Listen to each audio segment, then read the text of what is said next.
Lubos na naapektuhan ng Super Typhoon Yolanda ang coconut industry noong nakaraang taon. Sa tala ng Philippine Coconut Authority, umabot sa 34 na milyong puno ng nyog ang napinsala ng kalamidad. Sa kabila nito, pilit na bumabangon ang mga magsasaka sa Kabisayaan sa tulong na rin ng mga pamahalaan at international community. Ang detalye sa ulat ni Dennis Cortez. Pilit na bumabangon ang mga coconut farmers sa Kabisayaan matapos humagupit ang Super Typhoon Yolanda noong nakaraang taon.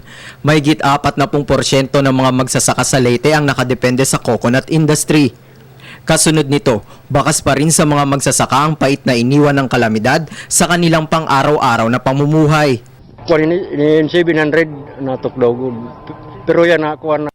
Bago pa tumama ang bagyo, 700 puno ang narito.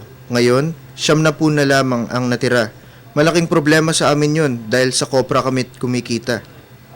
Sa tala ng Philippine Coconut Authority, noong nakaraang Nobyembre, umabot sa 34 na milyong puno ng nyog sa Visayas ang naapektuhan ng Super Typhoon Yolanda. 45% rito ay lubos na napinsala. Bunsod nito, ayon sa United Coconut Associations of the Philippines, bumaba ang coconut oil export ng bansa ng 35% o katumbas ng mahigit 100 tonelada. Samantala, patuloy naman ang programa ng pamahalaan para matulungan ang ating mga kababayan. Kabilang narito ang pagbibigay ng mga binhi at pagpapatupad ng Cash for Work program. Kanya-kanyang diskarte rin ng mga magsasaka para matustusan ang kanilang mga pangangailangan. Ang ilan nga iniipon ng mga kahoy na maaari pang gamitin sa pagsasaayos ng mga nasirang bahay. Baga amo man din hian kaudgan nga amon tanom. Maraming puno rito. Mura ang kahoy at madali kaming nakapagtatayo.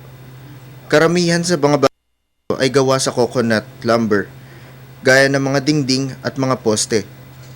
Patuloy naman ang pagbibigay ng tulong ng international community sa mga magsasakang naapektuhan ng kalamidad.